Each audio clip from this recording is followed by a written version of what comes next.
Universitária Goiânia, 870 AM. Música, informação e diversidade cultural. Emissora da UFG.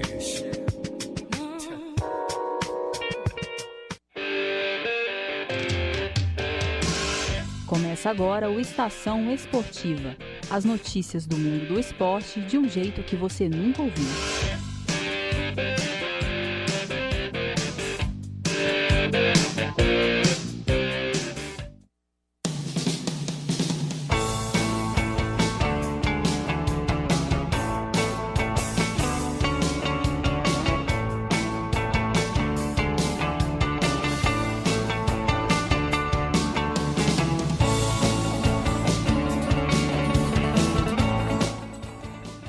Boa noite a você, ouvinte, que está ligado na Universitária pelos 870 AM do seu rádio ou conectado pelo nosso site www.radioufg.br. Está começando agora o Estação Esportiva, uma produção dos estudantes de jornalismo da Universidade Federal de Goiás. E quem vai estar com você nesse início de noite de sexta-feira sou eu, Marcelo Augusto, hoje acompanhado do Paulo Emílio. Boa noite, Paulo. Boa noite, Marcelo, e no programa de hoje você confere o boletim número 31 do quadro A Copa do Mundo. No quadro Seleção Brasileira vamos saber como está o time de Tite para o amistoso de domingo contra a Áustria. Além disso, vamos trazer as principais notícias do que está rolando no futebol goiano. Tudo isso e muito mais você acompanha na sequência do Estação Esportiva de hoje. Futebol goiano.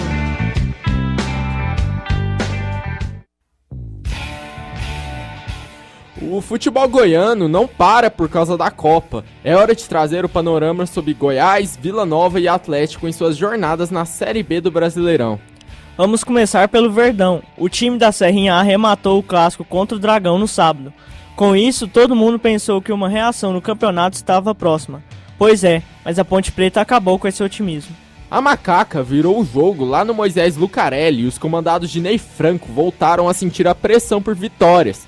A chance de atender a essa demanda vai ser concedida hoje, no Estádio Olímpico, às 8h30 da noite. Em casa, o Goiás tem pela frente o Paysandu, que briga por uma posição no G4. Caso perca e o Lanterna Boa Esporte vença, o Verdão termina a rodada na última colocação. Atualmente, a equipe do Serrinha está na 19ª posição com 5 pontos. Realmente deprimente essa situação, Marcelo. E para agravar as dores de cabeça de Ney Franco, o técnico esmeraldino não vai poder contar com Felipe Gedós. O meia fez boas atuações em suas primeiras partidas, mas sofreu uma lesão na coxa esquerda e fica fora por 45 dias. Marcelo Rangel ficou fora contra o Atlético após passar mal, e até agora não voltou a treinar. Júnior Viçosa se recuperou da lesão, mas ainda aprimora a forma física. Alguma notícia para o torcedor esmeraldino, Paulo? Claro que temos. David Duarte e Alex Silva retornam. O zagueiro é certeza que joga hoje. Quanto ao lateral direito, pode não entrar ainda. Isso porque Ney Franco estuda manter André Krobel no confronto no Olímpico. E a escalação vai ficar assim: Marcos é o goleiro, a zaga vai ser formada por David Duarte e por Ed Carlos.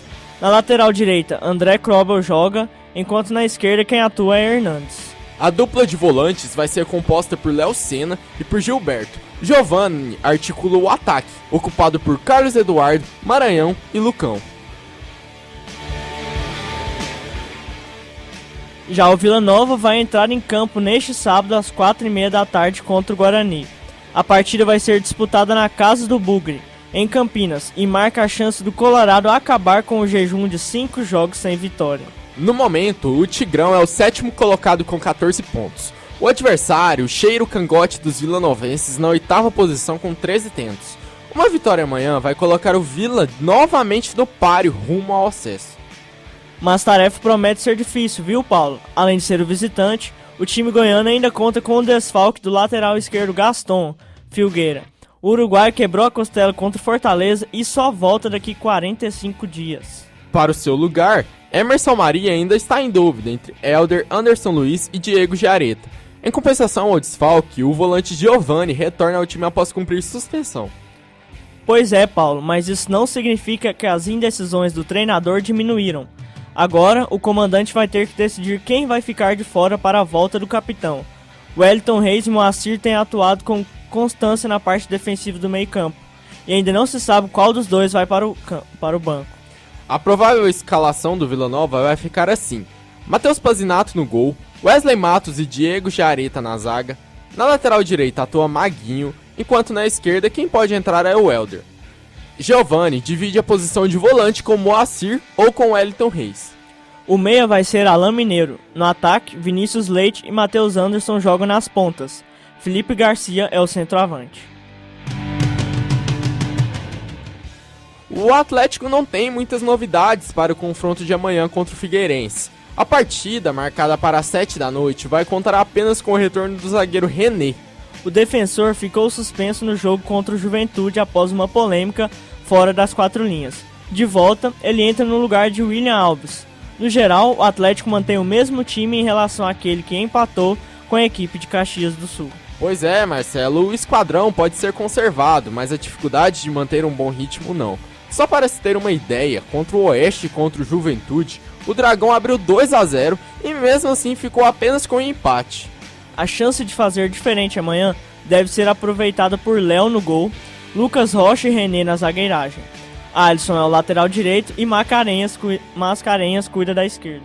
Rômulo e Fernandes jogam de volantes, enquanto João Paulo atua na meia. Júlio César, Júnior Brandão e Renato Kaiser fazem a trinca no ataque. Vale lembrar que o Atlético é o 10º colocado com 12 pontos.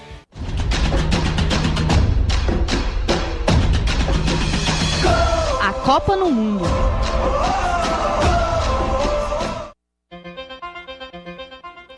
Faltam 6 dias para começar a Copa do Mundo e hoje vamos conhecer a 31ª seleção que vai participar do Mundial. Para saber mais sobre a seleção do Japão, confira as informações com a repórter Raoni Rocha.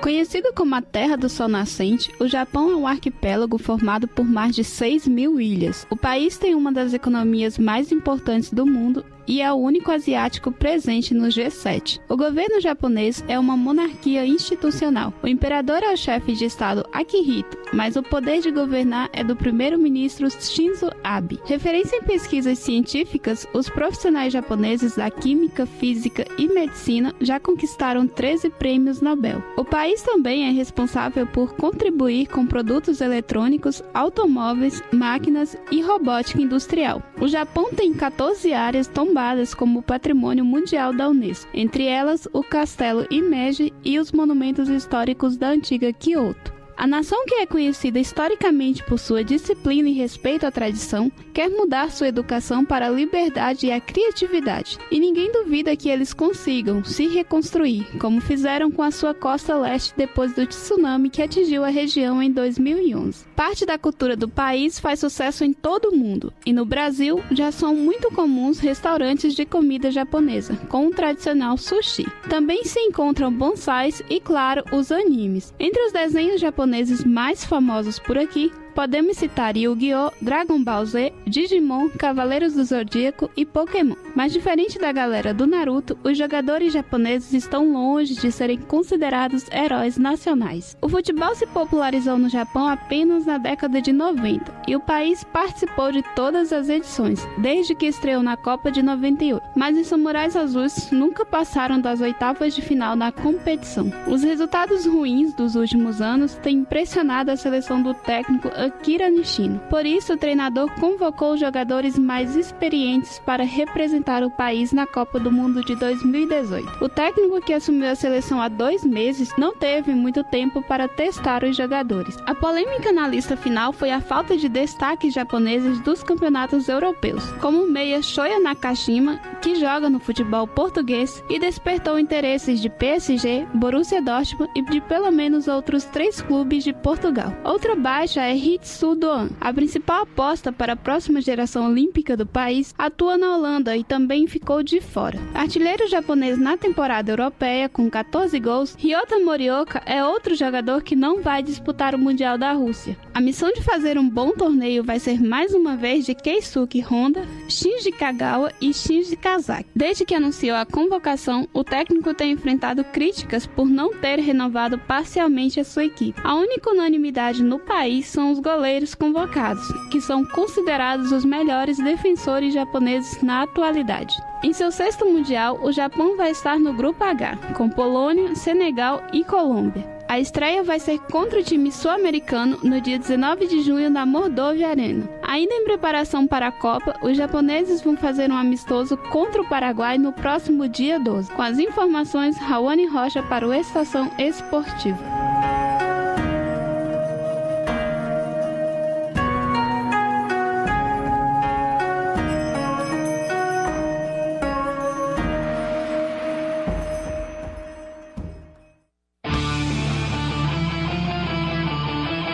No ar, Estação Esportiva, o programa de todos os esportes.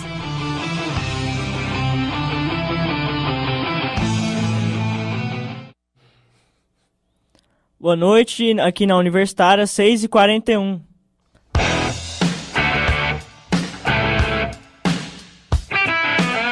Brasileirão.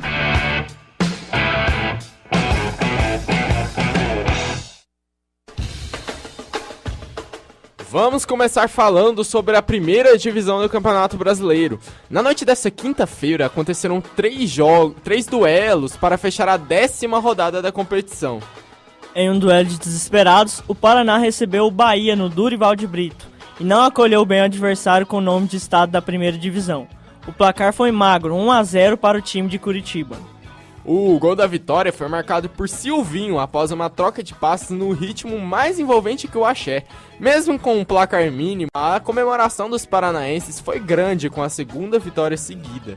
No duelo dos maiores de Minas, o Atlético Mineiro foi quem saiu com a vitória no Independência, enfrentando o América Mineiro. Os atleticanos contaram com uma grande atuação de Roger Guedes para ganhar de 3-1. O Galo não tremeu e os gols do time foram marcados por Ricardo Oliveira, Casares e Tomás Andrade. Pelo lado do Coelho, Messias fez o gol solitário do Verdão. Fechando os jogos da rodada, o mais cotado dos Fla-Flus fez justiça ao seu hino. O Flamengo venceu o Fluminense por 2-0, em um duelo muito marcado pelas agressões cometidas entre os jogadores. Em questão de cartões, o Flu foi vitorioso, foram 5 cartões amarelos para o tricolor, enquanto o rubro-negro recebeu apenas 2. Já na questão dos gols, eles foram marcados por Henrique Dourado de pênalti e por Felipe Zeu. A 10ª rodada mal acabou, mas sábado já vamos ter jogos de novo. A 11ª etapa começa às 4 da tarde com o duelo entre Atlético Paranaense e São Paulo, na Arena da Baixada. Exatamente, Marcelo. E na sequência, às 7 da noite, vão acontecer outros 2 jogos. Na Arena Condá, a Chapecoense vai receber o Cruzeiro, que vem de um empate com o Vasco por 1-1 em casa. Então, né, Paulo? E falando em Vasco, o outro jogo das 7 horas da noite é do Gigante da Colina. Em São Januário, o Cruz Maltino vai receber o Sport, que é o vice-colocado da competição, 11 posições acima dos vascaínos.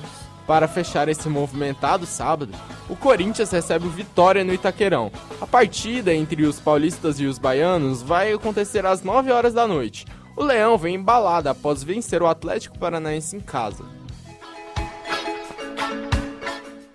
No domingo, os combates vão começar às 4 horas da tarde, com 4 duelos. Na Arena Independência, o Atlético Mineiro, buscando sua segunda vitória em sequência, vai enfrentar o Fluminense. Já o Botafogo vai até a Fonte Nova para enfrentar o Bahia. Os 2 clubes vêm de campanhas não muito boas, estando o Fogão em 12º colocado e o Bahia na 19ª posição. Sendo assim, o tricolor é o vice-lanterna. Fechando as partidas das 4 horas, vamos ter Grêmio e América Mineiro em Porto Alegre. Os gaúchos, buscando se levantar da derrota sofrida frente ao Palmeiras, vão receber os mineiros na Arena Grêmio. Às 7 da noite, o Flamengo vai receber o Paraná no Maracanã. O líder da competição vem embalado após vencer o Fla-Flu nas quintas. Enquanto o Paraná busca emplacar uma 3ª vitória consecutiva. Fechando os jogos da 11ª rodada da Série A, o Santos vai receber o Internacional em casa. O duelo entre o Peixe e o Colorado vai começar às 7 horas da noite na Vila Belmiro.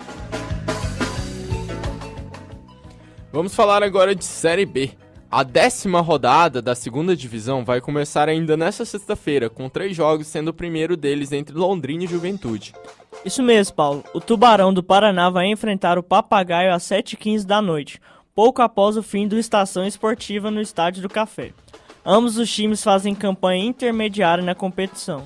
Já um clube que não faz uma campanha intermediária é o Goiás. O 19º colocado da Série B recebe o Paysandu às 8h30 da noite no estádio Serra Dourada, lutando para conseguir sair da zona do rebaixamento. Só corrigindo uma informação, a partida foi transferida para o Estádio Olímpico. Obrigado, Paulo, pela correção. Fechando os jogos de sexta, o Coritiba vai até a Ressacada para enfrentar o Avaí. Os dois clubes do Sul estão na zona de acesso e buscam a vitória para se consolidar ainda mais na competição. No sábado, teremos 5 jogos abrindo a rodada, às 5h30 da tarde. Vamos começar falando sobre o Vila Nova, que vai até o Brinco de Ouro da Princesa enfrentar o Guarani. O Fortaleza, líder da competição, vai até Sorocaba enfrentar o São Bento. O time do interior de São Paulo, que empatou os últimos 4 jogos que disputou, se encontra na 9ª colocação.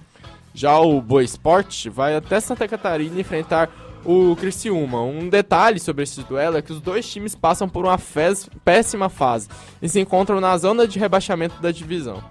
No estádio Rei Pelé, um duelo que é quase um episódio de Soletrando, o CSA vai encarar o CRB. E ambos os clubes buscam uma vitória para se reerguer de um revés sofrido na última rodada. Fechando os jogos das 4h30, o Sampaio Correia enfrenta o Oeste no Castelão. Já às 7 horas da noite, o Atlético Goianiense enfrenta o Figueirense no Estádio Olímpico. Exatamente, Paulo, e o duelo vai ter transmissão da Rádio Universitária. A partir das 6h30 da noite, acompanhe todas as emoções desse confronto junto com a equipe Doutores da Bola. Por fim, o Brasil de Pelotas vai receber a Ponte Preta no Bento Freitas. Os times que brigam na segunda metade da tabela vão se enfrentar às 9 horas da noite, fechando a rodada da Série B.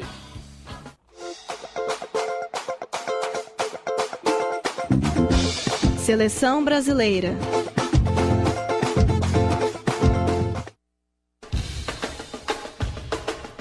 No próximo domingo, o Brasil vai fazer o último amistoso de preparação para a Copa do Mundo. A partida vai ser contra a Áustria no estádio Ernst Happel, em Viena. E hoje, Tite treinou com um elenco numa formação diferente. Coutinho, Neymar, William e Gabriel Jesus vão atuar juntos na partida. O treinador nunca tinha colocado jogadores atuando como titulares ao mesmo tempo. Essa formação é possível porque Tite fez uma mudança tática. Felipe Coutinho foi mudado de posição para que esse esquema desse certo. Antes, Coutinho disputava uma vaga na ponta direita com William. Agora, o atleta vai jogar mais no centro do campo, mantendo a característica ofensiva. Se essa fórmula vai dar certo ou não, só vai ser possível descobrir no confronto de domingo. A partida vai ser às 11 da manhã e o Brasil vem a campo com a seguinte escalação: Alisson no gol e Danilo, Thiago Silva, Miranda e Marcelo na defesa. O meio vai ser composto por Casemiro, Paulinho e Felipe Coutinho, além de Neymar. E mais à frente vai estar Gabriel Jesus abrindo caminho para o gol. E 2 jogadores da seleção se tornaram dúvidas. Renato Augusto está com a inflamação no joelho e Fred levou uma entrada forte no tornozelo e pode ser desfalque no amistoso. O caso de Renato Augusto começou na semana passada. O médico da seleção brasileira, Rodrigo Lasmar, declarou que o meia é dúvida para o amistoso. Porém, Lasmar descartou a possibilidade de corte do jogador. O atleta já treinou com os companheiros, mas continua sob observação e fazendo fisioterapia. Já Fred levou um carrinho forte de Casemiro e sentiu dores fortes no tornozelo direito. O jogador do Manchester United ficou de fora do último treino com bola. Na geral.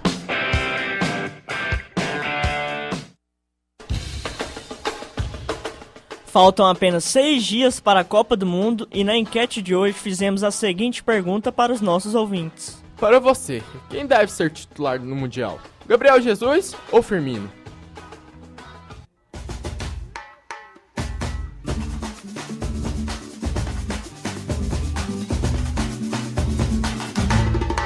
Fala galera, meu nome é William Rommel e para mim o Gabriel Jesus deverá ser o titular da seleção brasileira na Copa do Mundo. O Gabriel Jesus vinha fazendo ao longo dos anos, desde quando o Tite assumiu a seleção brasileira, o papel de atacante da camisa 9, e um papel fundamental, vinha atuando muito bem nas eliminatórias. Apenas agora, nesse ano de 2018, principalmente na Champions League, que o Firmino desempenhou um bom futebol e colocou essa dúvida aí na cabeça do Tite. Mas para mim o Jesus é titular, visto o que ele fez nos anos anteriores, principalmente nas eliminatórias. E também por pensar que o Tite já tem um esquema encaixado com o Jesus ali na frente, ao lado do Felipe Coutinho e também do Neymar. Eu sou Samir Zakzak, de Anápolis, e acredito que o Roberto Firmino deva ser titular na seleção do Tite para a Copa do Mundo. A boa fase do centroavante do Liverpool vem sendo superior à do Gabriel Jesus, e acho que isso vai ser determinante na escolha do atacante da seleção. Aqui é o Romildo de Aciara. Para mim tem que ser o Gabriel Jesus. Não só para manter a coerência do Tite, que ele tem jogado bem mais que o Firmino, mas porque para mim é muito mais completo do que o Firmino. Vamos de Gabriel Jesus, camisa 9.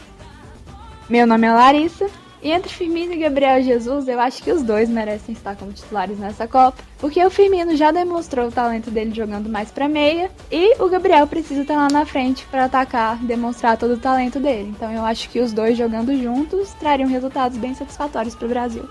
Eu sou Gustavo Essiani, de Arinos, Minas Gerais, e eu acho que o Gabriel Jesus será o titular na Copa do Mundo, pois o Tite confia mais nele, é o titular desde quando o Tite assumiu, e por esse motivo será o titular. Firmino ficará no banco, entrará no segundo tempo na maioria das partidas e também tem muito poder para resolver as partidas. Até mais. Meu nome é Diogo França, sou morador do setor Jaó. E pra mim o titular da Copa tem que ser o Firmino, porque ele tá jogando muito nessa temporada. Aqui é o Estevão, falando de Jataí, e eu acho que o Gabriel Jesus merece a titularidade na seleção, porque ele já se mostrou muito mais decisivo do que em qualquer oportunidade que o Firmino teve. Por mais que o Firmino tenha tido uma temporada superior à do Gabriel, né? Então eu acho que o Jesus fica com a titularidade.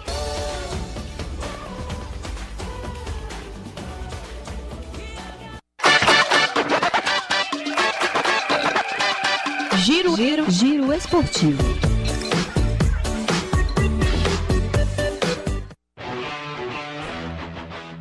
Nesse final de semana, o Goiânia Saints vai realizar a sua primeira partida de futebol americano na categoria Full Pad. A equipe fundada esse ano vai viajar para Brasília para jogar contra o time do Leões de Judá. Vale lembrar que o Goiânia Saints vai disputar a Liga Nacional de Futebol Americano, que é uma Série B desse esporte. E esse amistoso vai ser o primeiro teste da equipe, que tem como objetivo se consolidar no cenário estadual e nacional. E o primeiro jogo da história da equipe goiana acontece nesse domingo, às 14h, sendo realizado no estádio Cerejão, em Taguatinga, no Distrito Federal. Neste fim de semana também teremos muita luta, né? Começando com a quarta etapa do Goiano de Jiu-Jitsu. O evento vai acontecer nesse domingo no Colégio Militar Hugo de Carvalho Ramos, a partir das 9 da manhã.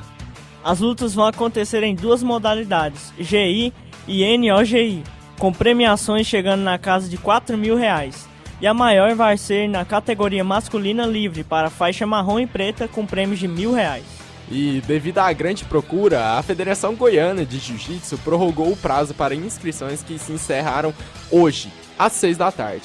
E lembrando que a competição vai ser domingo de manhã, às 9, no CPMG Hugo de Carvalho Ramos. Continuando as lutas, esse final de semana também vai ter a quinta etapa do Goiânia de Judô. A competição vai ser realizada em Anápolis, amanhã da manhã, a partir das 8 horas, no ginásio Newton Ferreira. Isso mesmo, Marcelo. As lutas só vão começar às 8h30, após a abertura. Nessa edição vão ser válidas desde as categorias Festival, Pré-Mirim e Mirim, até a Master, todas com categorias masculina e feminina. E no quesito premiações vamos ter as clássicas medalhas de ouro, prata e bronze. E a ressalva fica na categoria Festival, onde todos os participantes vão receber a premiação independente dos resultados. Um goiano fez história no poker. Roberli Felício foi campeão da Colossus na Série Mundial. O jogador de Anápolis faturou $1 milhão, o maior da história do Brasil. O mais curioso dessa história é que Roberli era um jogador recreativo de poker. O anapolino tem apenas 4 anos de prática da modalidade. E com muito esforço bateu os gigantes das cartas, contando com o apoio da torcida. Exatamente, Marcelo. Mesmo não tendo a atividade como principal, o goiano conseguiu um feito que somente outros 3 brasileiros atingiram. E isso serve de um incentivo para todos que desejam entrar nesse jogo de cartas. A Copa nem começou, mas o Brasil já fez um estrago na Rússia. Mas dessa vez venceu a seleção russa de vôlei masculina por 3-1 na Liga das Nações, com pontuações de 25-21, 25-20, 25-27 e 25-18. Esse triunfo foi o 5º consecutivo do Brasil na Liga, sendo a 6ª vitória na competição. Por conta dessa pontuação, os brasileiros estão na liderança com 18 pontos, seguido da Polônia com 17. E o Brasil volta para as quadras ainda nesta semana, pelo torneio. Sábado, às 8h30 da manhã, a seleção enfrenta o Irã. E no domingo, no mesmo horário, a equipe duela contra a China. Ontem foi dia de festa na capital americana. O Washington Capitals é o campeão da Stanley Cup. A equipe de DC bateu o Vegas Golden Knights fora de casa por 4-3 e conquistaram pela primeira vez o título da NHL. Exatamente, Paulo. A equipe liderada pelo russo Alexander Ovechkin fechou ontem a série por 4-1 e dessa forma acabou com uma seca de títulos que durou 26 anos em Washington. E o jogo 5 não deixou a desejar, Marcelo, assim como toda a série. Jakub Vrana abriu o placar para o Caps, com um tiro letal impossível para Marc-André Fleury defender. E Vegas chegou ao empate com o desvio de Nate Schmidt. Mas Ovechkin, sempre ele, botou o seu time na frente durante um power play a favor. E a alegria que durou pouco quando o time da casa virou a partida, com gols de David Perron e Ray Smith, ainda no segundo período. Mas no terceiro período só deu os visitantes. Devante Smith-Pelly empatou o jogo com um golaço acrobático. E para fechar os cassinos de Las Vegas, Lars Eller virou a partida e sacramentou o título do Caps. E para os derrotados de Nevada, o Vegas Golden Knights fica uma história maravilhosa que quase se realizou. Que seria um time estreante na liga e no seu primeiro ano conquistar um título de uma competição nacional.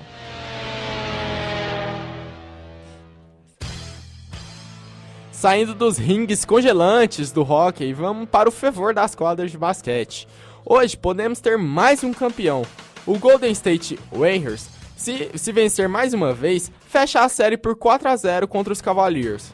LeBron James bem que tenta para Cleveland. Ele chega a carregar o time com performances impressionantes, mas não está sendo páreo para Stephen Curry, Kevin Durant e o small ball do Stephen Curry. Com a chance de fechar a série desta noite, os Warriors podem chegar ao bicampeonato consecutivo, o terceiro em 4 anos e o quinto em toda a sua história. E com a derrota possível, LeBron James pode trocar de time na pós-temporada.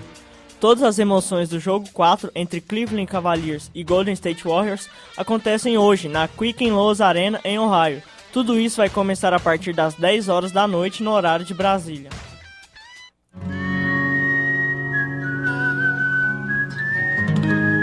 Você está ouvindo Estação Esportiva, o programa de todos os esportes.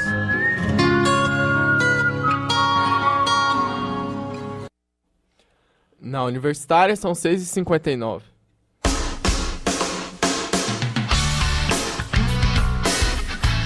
E chega ao fim a Estação Esportiva dessa sexta-feira, dia 8 de junho de 2018. A apresentação foi minha, Paulo Emílio de Medeiros, e de Marcelo Augusto. Produções e reportagens de Augusto César, Daniela Versiani, Fabrício Vera, Marcelo Augusto, Paulo Emílio de Medeiros e Raoni Rocha. Com edição geral e monitoria de Daniela Versiani, Mariana Siqueira e Tandara Reis. E a orientação do professor Ricardo Pavan, com direção geral de Márcia Boarati. Trabalhos técnicos de hoje foram feitos por Clóvis Henrique, Murilo Cavalcante, Sandro Alves e Glenner Lobato. O Estação Esportiva é produzido por estudantes de jornalismo da UFG. E para sugestões e participações, basta mandar mensagem via direct no Instagram, @Estação Esportiva, pelo e-mail estaçãoesportiva870@gmail.com ou ligar para 3521-1936. Uma boa noite, ouvinte, e boa noite a você, Paulo. Boa noite, Marcelo, boa noite para você, ouvinte. O Estação Esportiva volta na segunda-feira às 6h30 da noite. Na sequência, você fica com o programa A Voz do Brasil. ZYH 754, 870 kHz, AM. Rádio Universitária, Goiânia. Emissora da UFG.